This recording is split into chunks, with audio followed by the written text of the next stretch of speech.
ईडीकडून बारामती ॲग्रोची संपत्ती जप्त करण्यात आली। रोहित पवारांच्या कंपनीवर ईडीने ही कारवाई केली। तब्बल 161 एकर जमीन ईडीने जप्त केली आणि जवळपास 50 कोटी 20 लाखांची ही संपत्ती आहे। अतिशय महत्त्वाची आणि मोठी ब्रेकिंग न्यूज समोर येते। ईडीकडून बारामती ॲग्रोची संपत्ती आता जप्त करण्यात आली।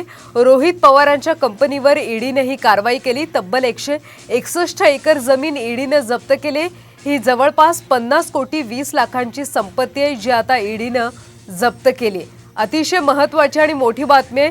बारामती ॲग्रोची संपत्ती आता ईडीने जप्त केली आहे। सविस्तर माहिती घेऊयात आमचे प्रतिनिधी प्रमोद जगताप यांच्याकडून। प्रमोद, अतिशय मोठी बातमी आहे, ईडीने बारामती ॲग्रोची संपत्ती जप्त केली। नेमकी कारवाई कशा पद्धतीने करण्यात आली? कल्याणी, जानेवारी महिन्यामध्ये खरं तर ईडीने या सगळ्या संदर्भात रेड टाकलेल्या होत्या।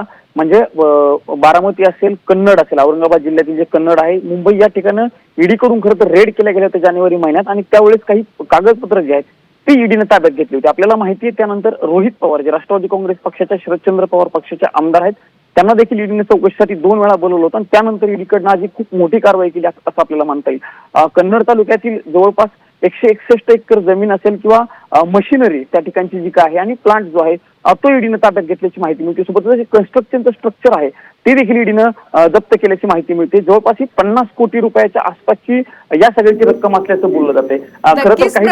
नक्कीच प्रमोद, धन्यवाद या सगळ्या माहितीसाठी। तर बारामती ॲग्रोवर सर्वात मोठी कारवाई करण्यात आलेली आहे। बारामती ॲग्रोची संपत्ती ईडीकडून जप्त करण्यात आली। रोहित पवारांच्या कंपनीवर ही कारवाई झाली।